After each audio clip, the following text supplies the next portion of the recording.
Assalamualaikum warahmatullahi wabarakatuh. Rahayu Sagung Dubati. Kembali lagi di channel Babat Nusantara. Pada kesempatan kali ini akan menceritakan Gajah Mada seri keempat, Perang Bubat, bagian ke-10.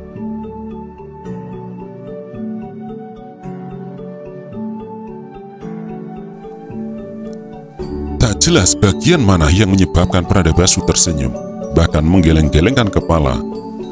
Arah pandang Pradabasu jatuh pada onggokan kayu jati yang didapatkan Prajaka entah dari mana.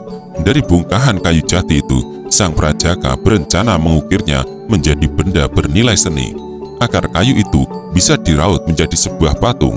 Di pekarangan belakang, bahkan ada banyak tonggak kayu yang sudah dibentuk menjadi patung. Ada pula arca yang terbuat dari batu. Di antara beberapa arca yang dibuat sang Prajaka itu, ada yang merupakan pesanan orang kaya dari kota raja. Pesanan itu sudah dibayar, tetapi belum diambil. Lalu kebingunganmu? Tanya Pradabasu. Aku mendapat tugas mendampingi Patih Maduratna pergi ke Sunda Galuh dan harus memperoleh kesempatan untuk menyampaikan pesan Kakang Gajah Mada kepada Sang Prabu Maharaja Linggabuana. Jawab Gajah Enggon. Pradabasu masih merasa belum jelas dan kembali alisnya mencuat sambil tangannya yang digerakkan terlihat gemetaran buyutan. Bagaimana yang buatmu bingung? Bukankah kau tinggal menyampaikan semua persis seperti yang kau ucapkan tadi kepada Sang Prabu Maharaja Linggabuana? Tanya Pradabasu. Gajah Enggon menerawang, pandangan matanya jatuh di rimbun pohon bambu. Tiba-tiba wajah seseorang menyelinap dalam benaknya, wajah milik seorang pejabat istana yang sangat bernafsu untuk menggapai apa yang diinginkan. Orang itu adalah Arya Raja Parakrama, Ma Panji Elam. Di belakang Ma Panji Elam ada orang-orang seperti Sentong, Patih Gowi, Patih Margalewi, Patih Tetek, Jaran Baya, Sang Arya Suradiraja, Pukapasa, Sang Arya Pati-Pati Pukapat, dan Sang Arya Wangsa Prana Pumenur. Kakang Gajah Mada menugasku untuk berbicara dengan Prabu Maharaja dengan didampingi Ma Panji Elam, ucap Gajah Enggon. Wajah Pradabasu agak berubah karena sedikit merasa aneh. Kenapa dengan Ma Panji Elam? Tanya Pradabasu.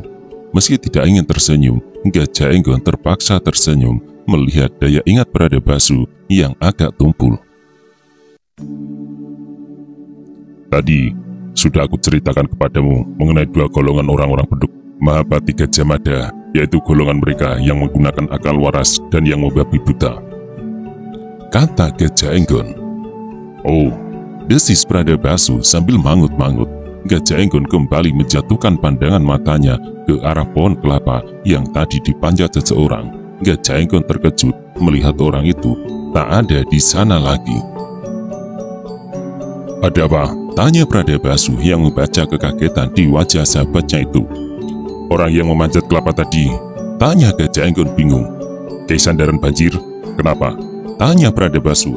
Orang itu sudah tidak ada. Jangan-jangan terjatuh? Meletup Gajah Enggon dengan hati cemas. Pradabasu yang merasa amat tahu bagaimana kebergilan Kiai Sandar Banjir hanya tersenyum. Bahkan sejenak kemudian ia menggeleng. Sebentar lagi ia pasti datang kemari. Lihat saja, ucap Pradabasu. Angin sepoi-sepoi yang semilir sejuk menyapu wajah kanuruhan Gajah Enggon dan Pradabasu. Beberapa jenak pembicaraan itu terjeda oleh riuh yang terjadi di benak masing-masing. Pradabasu mencoba mengenang seperti apa sosok Ma Panji Elam itu. Pradabasu masih bisa mengenang wajah orang yang tidak berasal dari kalangan prajurit itu. Untuk menggapai kedudukannya sekarang sebagai Arya Raja Parakrama, Ma Panji Elam merangkak dari jabatan tanda yang paling rendah. Rupanya Ma Panji Elam adalah seorang abdi istana yang sangat ulet sehingga berhasil menapak kejabatan yang terpandang di Majapahit. Gajah Enggon berniat melanjutkan ucapannya, tetapi terpaksa ia tunda karena pintu rumah Pradabasu yang semula menutup terbuka oleh tiupan Maruta. sumringah wajah Dyah Pertiwi yang membawa nampan berisi beberapa jenis makanan dan sebuah kendi berisi air segar. "Apa kabar, Paman?" sapa Dyah Pertiwi. Gajah Enggon tersenyum senang memperoleh sapa dari wajah sumringah itu. "Kabarku selalu baik, Pertiwi," balas Gajah Enggon. "Bagaimana dengan kabar Kakang Gajah Sagara? Sudah lama Kakang Gajah Sagara tidak datang kemari. Kenapa Paman tidak mengajaknya?" tanya Dyah Pertiwi. "Gajah Sagara masih berada di ujung galuh. Kapan-kapan akan aku ingatkan ia agar menengokmu," balas Gajah Enggon. Nama ujung galuh disebut menyebabkan Pradabasu mendadak teringat sesuatu. "Sagara masih di ujung galuh?"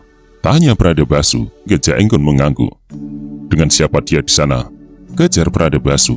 "Ibunya," jawab Gajah Enggon melalui tarikan napas agak panjang. "Beberapa hari yang lalu, Yang Widi akhirnya berkenan memanggil Kyai Pawagal untuk kembali menghadap kepadanya." Tentu berita yang disampaikan Gajah Enggon itu menyebabkan Pradabasu kaget. Namun Pradabasu segera ingat, usia Kyai Pawagal sudah tua sekali dan sudah cukup lama ia tergolek di pembaringan tanpa bisa melakukan apapun. "Aku ikut berduka, Paman," ucap Pertiwi sambil mendekatkan dan memberi pelukan hangat kepada Gajah Enggon. Pertiwi tahu Gajah Sagara sangat mencintai dan membanggakan kakek buyutnya. Pertiwi bisa membayangkan Gajah Sagara tentu amat kehilangan dengan kematian Kyai Pawagal. Akan tetapi, Pertiwi yang pernah mengikuti perjalanan ayahnya ke ujung galuh memiliki kenangan betapa Kyai Pawagal itu sangat tua. Ketika itu Kyai Pawagal banyak mengutarakan rasa bosannya terhadap usia yang panjang dan mengeluh ingin segera mati. Kini apa yang diinginkan Kyai Pawagal itu menjadi kenyataan. Pertiwi yang tidak ingin mengganggu percakapan ayahnya dengan tamunya itu bergegas melangkah mundur. "Silakan diminum, Paman," ujar Pertiwi. "Terima kasih, Pertiwi. Jangan khawatir, pasti aku habiskan," jawab Gajah Enggon. Ketika Kanuruhan Gajah Enggon membalikkan badan, ia mendapati Pradabasu memandanginya dengan tatapan aneh. Bagaimanapun Pradabasu mengetahui sesuatu yang berkaitan dengan Kyai Pawagal, keadaan yang mirip dengan apa yang terjadi pada Kyai Medang Dandi dan Kyai Wirota Wirogati. Namun Pradabasu harus tenggang rasa untuk tidak membicarakan masalah itu. Akan tetapi Gajah Enggon melihat tatapan mata Pradabasu itu. "Kyai Pawagal mewariskan kemampuannya kepada Kakang Gajah Mada," ucap Gajah Enggon. Pradabasu terkejut. Malam itu Kakang Gajah Mada datang menengok dan agaknya telah menjadi nasib Kakang Gajah Mada. Kelak Kakang Gajah Mada akan merasakan keadaan yang sama seperti yang dialami kakek mertuaku. Akan tetapi Kakang Gajah Mada mengatakan ia merelakan dirinya menjadi semacam penampung karena tidak tega membiarkan Kyai Pawagal terlampau lama menderita. Lanjut Gajah Enggon. Keadaan kembali hening karena semua perhatian seperti tersita oleh demit yang lewat. Pradabasu yang memejamkan mata membiarkan kenangannya terlempar ke kejadian lebih dari 20 tahun yang lalu. Peristiwa itu terjadi di Kadipaten Ketah. Saat pasukan yang dikirim Majapahit untuk menggempur Ketah dihadang kabut tebal yang sangat aneh. Kabut itu muncul di saat yang tak pantas, bergulung-gulung tebal. Kabut itu secara nyata hadir untuk membutakan mata pasukan segelar sepapan dari Majapahit yang dikirim untuk menjatuhkan hukuman kepada Adipati Ketah. Pada saat yang demikian itu, muncul pusaran angin melibas kabut tebal itu.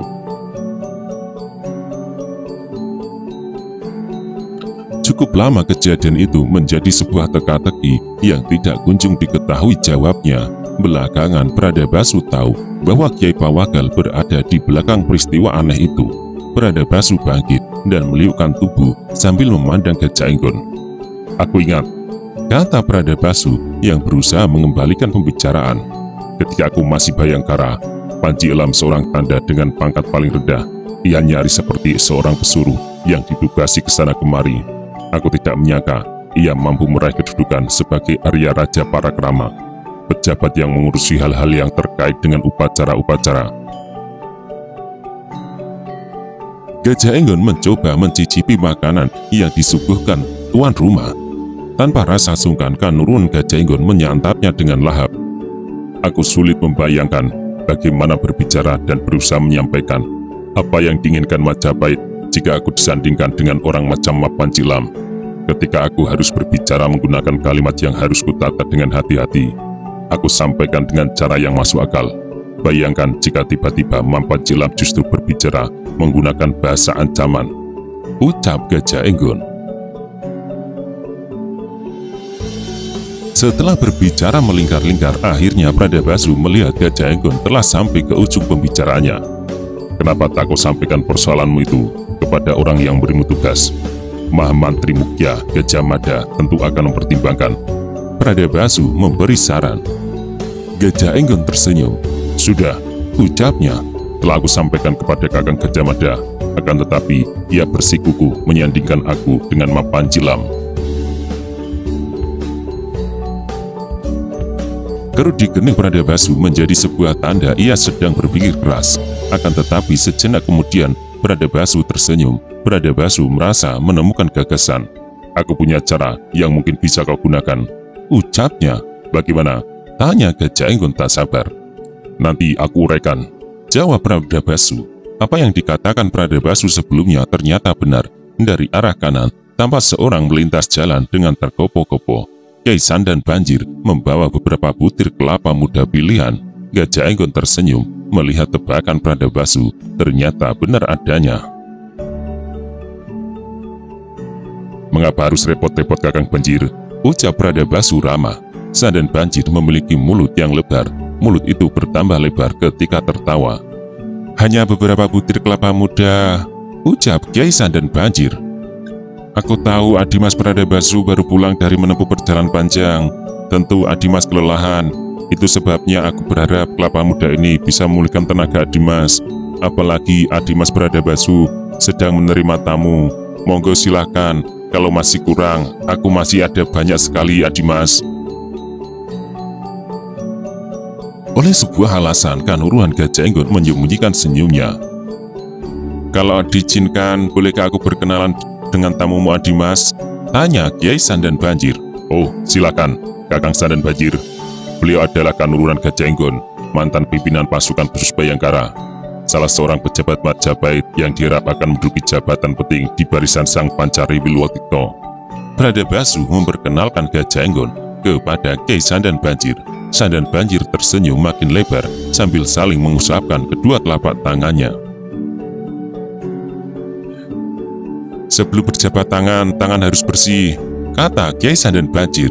Dengan senang hati Kanurun Gajah Enggon menerima ajakan berjabat tangan itu.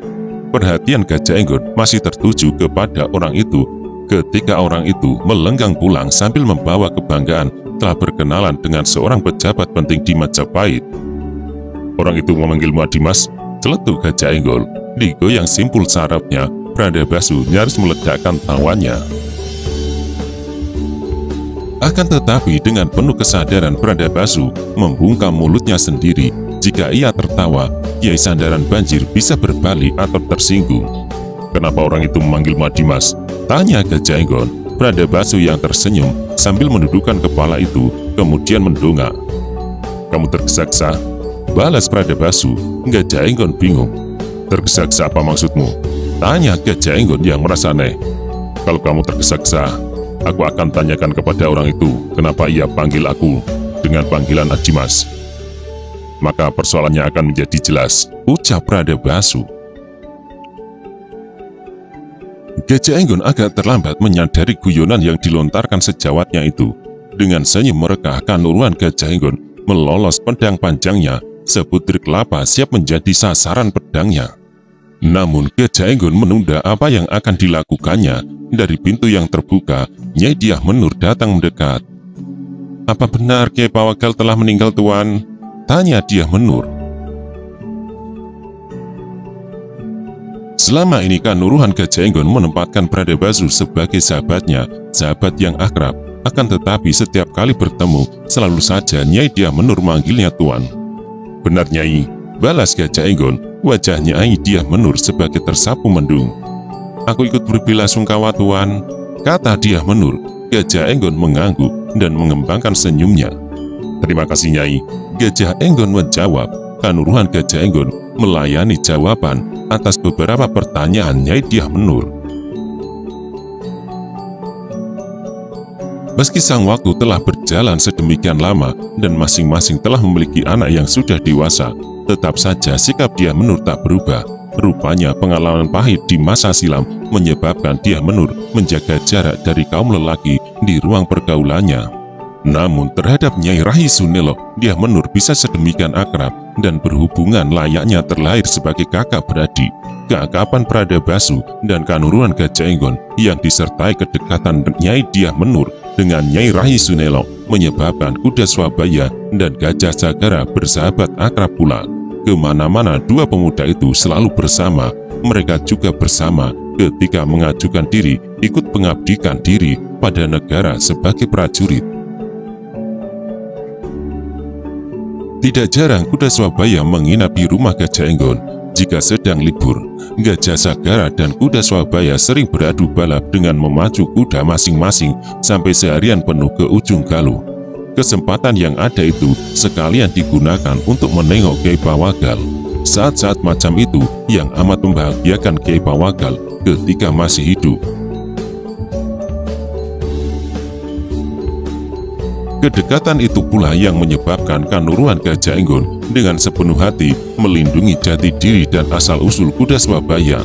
Entah apa jadinya jika Mahapati Gajah Mada sampai tahu siapa sebenarnya kuda Swabaya. Dan entah bagaimana pula Sriwijaya Rajasa sang Apanji Wahningtyun jika mengetahui asal-usul prajurit yang oleh Mahamantri Mukya diserahi jabatan yang selalu mendampingi paman raja itu. Sebenarnya ayah dan anak itu bertemu setiap hari, setiap saat, tanpa menyadarinya. Hampir setiap kali kanuruhan Gajah Enggon datang berkunjung atau dalam kunjungan baliknya, Nyai Dyah Menur yang selalu mengkhawatirkan keselamatan anaknya, tak bosan-bosannya menitipkan kuda Swabaya. Dengan sekuat tenaga, kanuruhan Gajah Enggon menjaga keselamatan kuda Swabaya dengan menutup rapat-rapat mulutnya.